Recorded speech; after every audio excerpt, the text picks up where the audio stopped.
appreciate you staying with us. The Economic and Organized Crime Office says it is on the hunt for several members of a large network of romance fraud syndicate involved in duping people, especially in the UK. This morning, simultaneous swoops in Accra and London has led to the arrest of 3 Ghanaians involved in this scam. Moro Musa and Sabina Adjre were arrested in Accra, whilst their accomplice Opoku Ajman was picked up in the UK. They are said to have stolen at least £5 million from 16 Britons through the act. Iyoko says it has collaborated with 4 Ghanaian security agencies, that's the Bureau of National Investigations, Narcotic Control Board, NACOB, and the Ghana Police Service, as well as the UK's National Crime Agency, to undertake the special operation codenamed Operation Grateful. Here's Nana Enchi, a deputy director at Iyoko. A large-scale romance fraud and the resultant trade-based money laundering with exploitation of victims' details, which has been carried out both in and outside of Ghana, that has occasioned this investigation. Following an investigation into trade-based money laundering in the UK and Ghana, the National Crime Agency in UK commenced an investigation into the money laundering and romance fraud. They started it. So far, the investigations has uncovered that over 16 persons have fallen victim to this fraud, from which over £5 million sterling has been identified as stolen from victims in the UK. This amount has been transferred from UK and found their way through certain accounts in some banks in Ghana. Currently, those monies have been withdrawn from those accounts.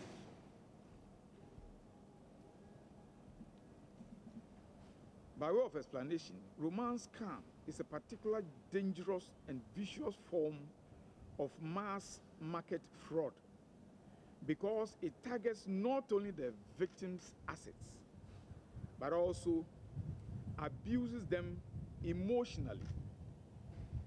It leaves the victim embarrassed, traumatized, and financially ruined for life. Trade-based money laundering, on the other hand, is exploiting legitimate businesses to launder proceeds of crime. Within this investigation, the use of second-hand clothing, for that matter, the textile business, has been applied to launder the proceeds of the identified romance fraud. The Ghanaian security agencies, as aforementioned, were alerted by our counterparts in the UK, and we in Ghana also commenced the investigation to this fraud about a year ago. As I speak today, a joint simultaneous operation to arrest and search premises here and in the United Kingdom have been undertaken this morning. A certain Opoku Ajman has been arrested in the UK.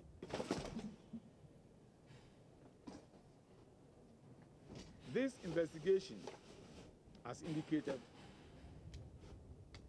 has been led by Yoko, together with officers from NACOB, BNI, and backed by uniform police. Because it is simultaneous, the UK law enforcement officers also took part at their end. And in the case of Ghana, it has resulted in the arrest of 2 suspects in Accra believed to be involved in this high-end money laundering. The names of the suspects. We felt we could wait a while. By knowing how troublesome people are, I will mention them. They are Moro Musa and Sabina Adjre. By way of ending, we will say that this is a complex, organized financial crime An investigation is ongoing. You had Nana Entry, who is the Deputy Director of YOCO there. Never mind that whatever is at the back, you know, the pull-up got off. It happens sometimes, doesn't it? I have in the studio with me Albert Entry Boesiako. He's a cyber security advisor to government. Sir, thank you very much for coming. Thank you, Gifty. Let me find out from you how we knew about this. I heard him say that we got an alert from the UK authorities. Is it that we couldn't access this information, that we didn't know until the UK authorities alerted us? Well, let's thank you once again for having me here, and it's a good background to our original discussion, that is of the National Cybersecurity Week event. But let's use this also to raise certain awareness and understanding, especially when we're talking of cybercrime. It is a borderless crime. It's a transnational crime. Right. What it means is you could have a victim in one country, and then the attack originating from another country. By definition of cybercrime, as I've already given, it implies that you need international cooperation to be able to address the issue. So I think what we're hearing is a manifestation of how international cooperation is working. It's one of the key areas that we are assessing our capability to respond to cyber issues. We're looking at how best you are collaborating with other jurisdictions to be able to address an issue. And that's a perfect example. How different countries are collaborating, sharing information, sharing intelligence to deal with the crime. Okay, we'll go a bit into that, but let's focus a bit, since you mentioned the National Cyber Week. Correct. What really is it about? And it's probably not a very popular concept here in Ghana. Well, I think it's good. We have to popularize it. It's a responsibility. Right.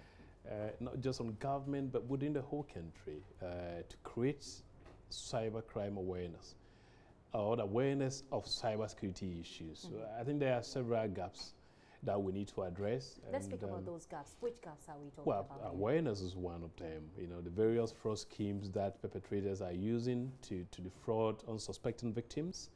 What are the best practices if you are a mobile user, a device user? Even the best practices also in governance. You know, we're doing a lot in e-banking. We're doing a lot of digitalization. The private sector is coming up. We're developing app. Everybody is developing a website. Right. What are the best practices, security-wise, that we need to adopt at the individual level, at the business level, at the government, to be able to protect our cyberspace? So the idea of the Cybersecurity Week is, one, to create awareness on some of these issues. Then two, also highlight what the government is doing. It has a mandate to address the current challenges of cybersecurity. So that is basically the rationale for having that event, which is basically a global event. Give us a bit of specifics. You mentioned apps. Correct. That's one of the commonest things that you would find around the world, I must say. Correct. This time you can just, I mean, there are a lot of Ghanaians who are developing apps, and we in the media have tried to push them, you know, give them the necessary push. But there is a certain gap there, like you're saying, that there is a certain grounds that people can exploit. Wow. I think what really should we be concerned about when it comes to apps, downloading them, using them, creating them, etc.? So I like the way you look at apps within a cycle, because that is really what I wanted to look at it from.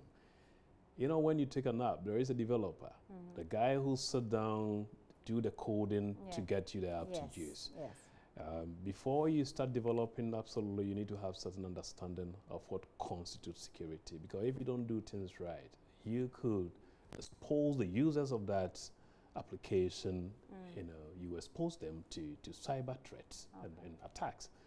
The same way the user of the app, several of them, as you said. And when you go to the internet, you just type the name that you want and you get it. But the internet domain is not a library only for what is good. There are also the bad guys who also put information there because the people go there for information. And the risk of downloading a malicious application is quite high as far as what we've seen in this country is concerned. The reason being that we have a culture where we want a lot of things free.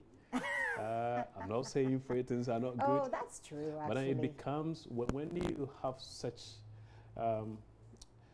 this is your environment, then, you know, your attackers will be able to utilize certain tricks around those dynamics just to get you defrauded. And we've seen instances where people are actually downloading viruses on their devices, even Without though their those knowledge? things are called antiviruses.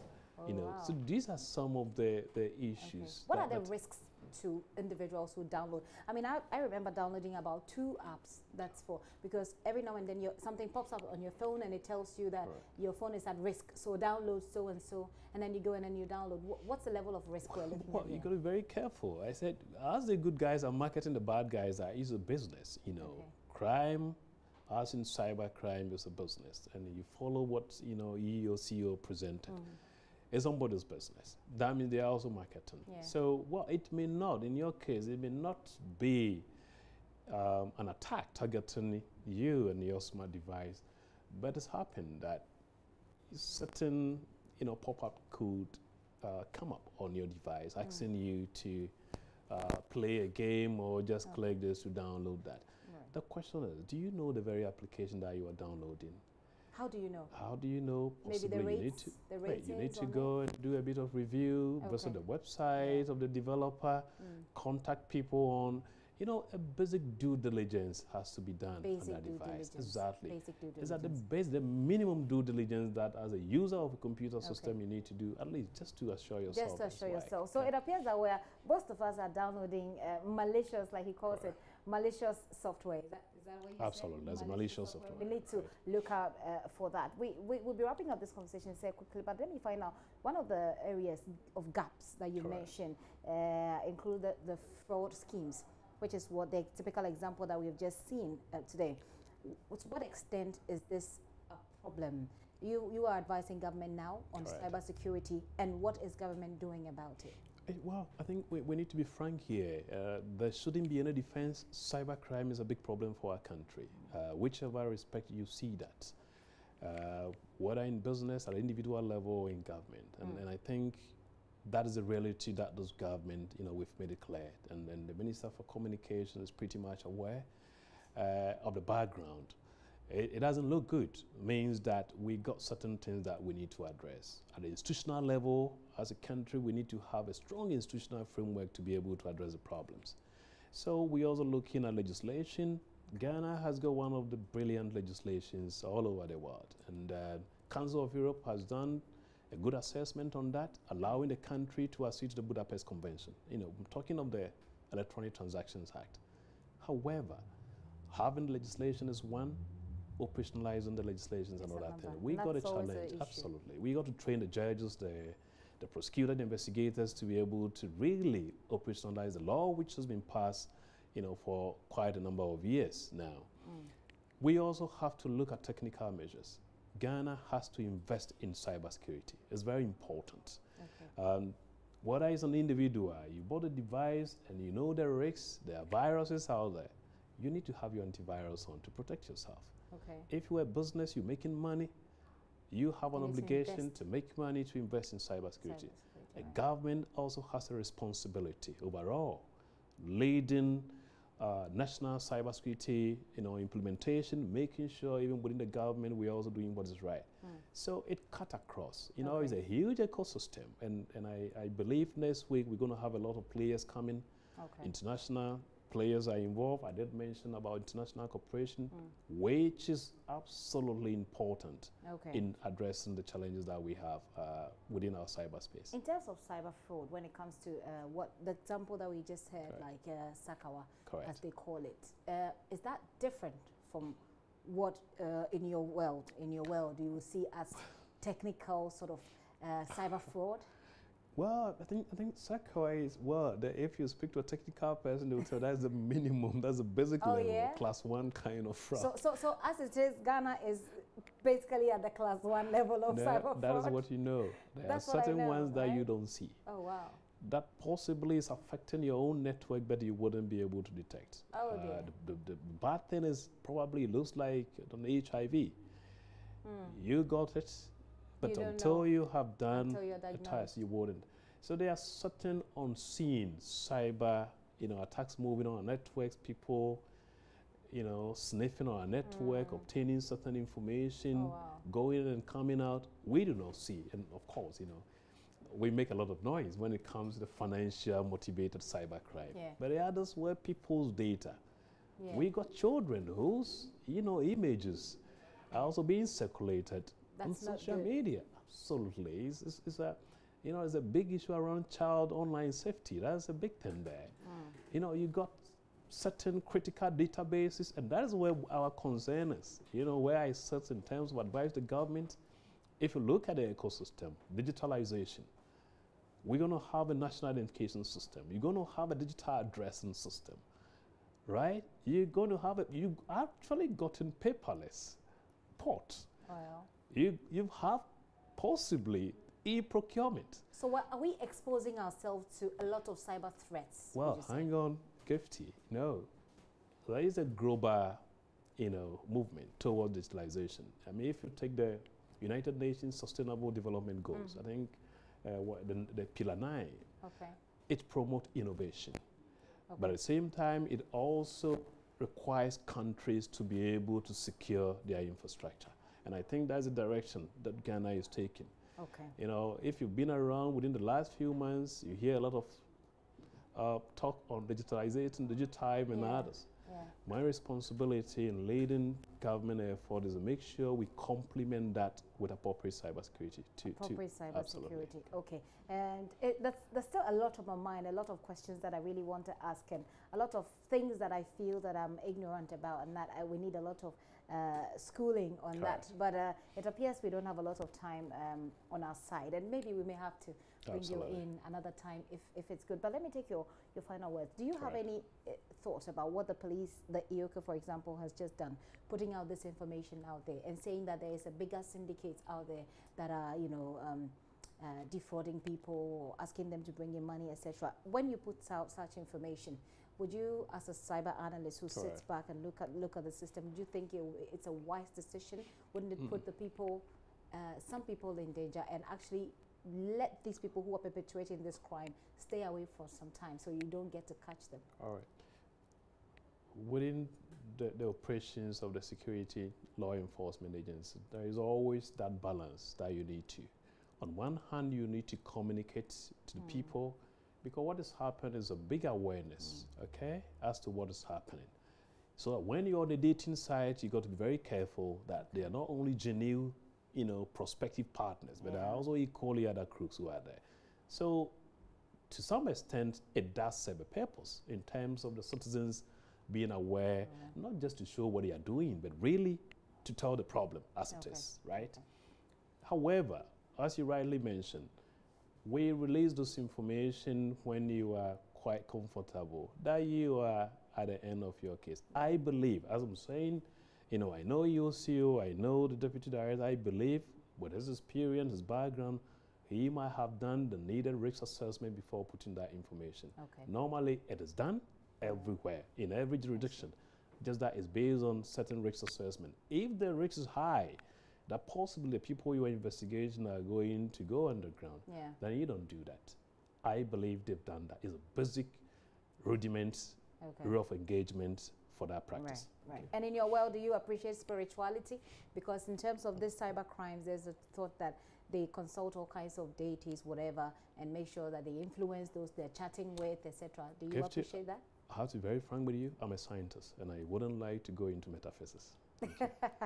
Okay. Anyway, someone said that just because you don't believe it doesn't mean it doesn't exist. Absolutely, so I agree someone with you. could use Sakawa to, do all kinds of things and collect your money. The problem here is when you're a professional, I think you need to operate within. I believe you need to have some kind of sociologist, some kind of psychologists, and possibly imams and reverends to also talk to those issues. I will. I certainly will. So, thank you very much for your time. Excellent. We appreciate it so much. Albert Enchibwesiako is a cybersecurity advisor, and we will look for him again and bring him. I tried bringing him. I wasn't successful. Now that I've said it, I'm sure that I put him on the spot. He'll come.